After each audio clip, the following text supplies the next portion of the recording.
Good evening, my name is Garrett, and welcome to The Last Call. Tonight's final drink is from Seven Brothers Distilling Company. This is their barrel-aged gin, coming in at a 45% ABV. Now, for full disclosure, I reached out to Seven Brothers Distilling Company for a review sample. They were kind enough to send this over for us to take a look at, so just keeping that transparency open. So, Seven Brothers Distilling Company is actually based out of Ohio, which is my neighboring state. And essentially what they're doing here is they're taking their gin, which they've distilled through a vacuum distillation process, and then put it into a barrel long enough to pull out some additional notes. And to be honest, barrel-aged gin is not super common on the shelves, but for me, it's a welcomed spirit for the see what you can do with on the cocktail side of things, or for people that are looking to get into gin, but maybe they're looking for something that has a little bit more barrel spice, maybe a little bit more barrel characteristics to them. And personally, gin was actually my first spirit that I truly fell in love with. There's a lot of amazing gins out there on the shelves that get overlooked every day. So barrel-aged gin, because it is a little more unique, you're not going to find too many of these on the shelves. And at the time of this recording, this is actually a distillery exclusive, though you can actually purchase a lot of their spirits directly from their website. But this one's not up there at the time of the recording. Who knows, maybe down the road it will get added. But with all that kind of good information out of the way, let's go ahead and jump into things. And as always, make sure you like the video, subscribe to the channel, become a member if you'd like. If you're interested in some of the other spirits I'll be reviewing from Seven Brothers Distilling Company, links to their videos will be up above and down below, along with a link to their website, so you can check them out afterwards and learn a little bit more for yourself as well.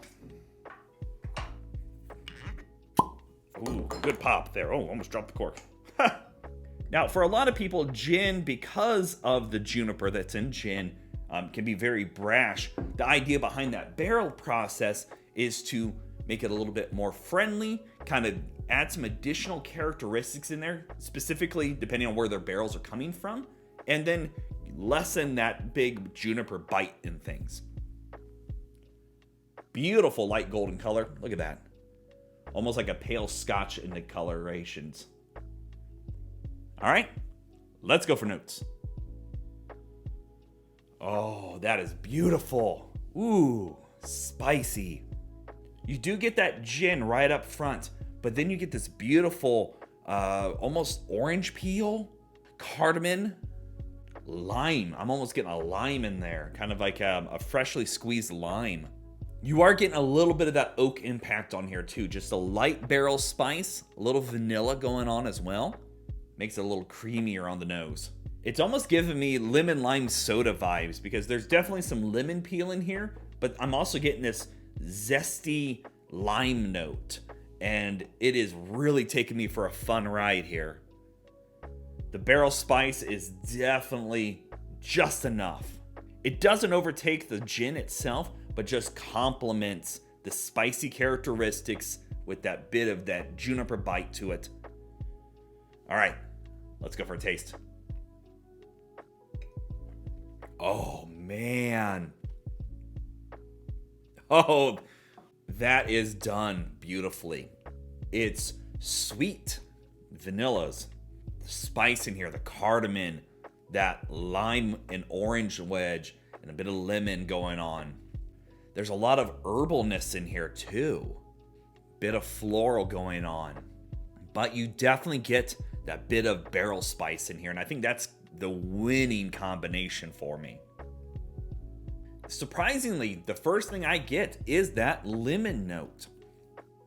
The juniper is there, don't get me wrong, it goes all the way from beginning to middle to end, but it's very, very soft comparatively. I've had other gins that are very juniper forward, and I think that's what unfortunately a lot of people run into with their first experience with a gin. So it kind of takes their breath away and they go, it's a little too much for me. But here, that barrel has really mellowed things out very, very well. That's summer. Like, that is summer in a glass. I can see some great cocktails being done with this, even a nice gin martini. But for me, even just sipping on it neat, that is enjoyable. There's no ABV, nothing harsh, no off notes. It's just a really solid gin that's got this bit of barrel impact in there. And they pulled this at the right time. I felt like if they were going to leave it in there for too long, it might have overtaken the gin itself or made it go maybe a little too bitter. But here you're just getting all the characteristics from the citrus side of things, the herbal medicinal side of things, and then that gorgeous barrel spice in there, adding a little bit of vanilla caramel to it. For me, it's actually kind of surprising because it doesn't have any kind of bite to it. Drinking it neat is usually how I enjoy my gin. Sometimes I'll put it on ice or do a drop of water. That is just great on its own. But speaking of, let's go ahead and try it with a drop of water, see how things change up. Sometimes this helps us find additional notes, or in general, just lets us know how it's going to hold up in a mixed drink, or if you wanted to put it on some ice. There you go, just one little drop. All right, let's go for notes on the water version. Very similar, goes a little softer, however. Not quite as forward in all those citrus notes, but it still has a lot of the very, very close characteristics. But that lemon-lime combo I'm getting over here is the star of the show. The coriander is popping so much more on the neat version. Here it goes, very soft, almost, man, I almost want to say it's like a sandalwood kind of dustiness going on. It's still very nice. Still no ABV, nothing harsh, no off notes. It didn't get angry by adding that drop of water. All right, let's go for a taste. It's getting a little more spice characteristics. It does lose out on some of the citrus side of the notes, but it's bringing out almost a bit of cinnamon. And you definitely get a bit more of the oak kind of, the oak spices, I would say, in there. But as soon as you take a sip of that, all those, the burst of citrus notes are showing up. Both are actually really solid, however. This has all your complexities to it, from the barrel to the citrus to the herbal floral side. Here goes a little more simple, but it's still overall a pretty solid drink. And as always, it doesn't matter what you drink or how you drink it, as long as you enjoy it. So, all right, let's talk about market price, because we all know market price is market price, and it's always going to vary. So you can actually pick this up from their distillery itself for about $45. And to be honest, there's not a fault in that price point in this bottle. It's beautiful from beginning to middle to end. It is done by a great craft distillery. They're doing some amazing things. That bit of vapor distillation really hones in those nuanced flavors in a gin. I got to give it big props. I don't know how long this was kept in a barrel for, but I got to say, it was done for the exact right amount of time. And it just brought across beautiful gin, but also that awesome barrel notes. Because I've had some barrel-aged gins that don't come across with that kind of complex palate with those additional flavors coming in from the barrels.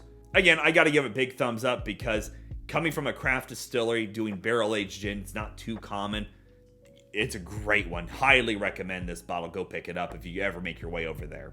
And again, if you're interested in learning about Seven Brothers Distilling Company, a link to their website will be down in the description area below. Go show them some love. So there you have it, folks. Seven Brothers Distilling Company, barrel-aged gin. If you have any questions about the bottle itself, let me know down in the comment section below. I will do my best to answer it. And if you have any specific spirits I should go looking for, also let me know down below. Love doing these reviews and sharing with you the experience at home. And as always, may your last drink of the night be the best one.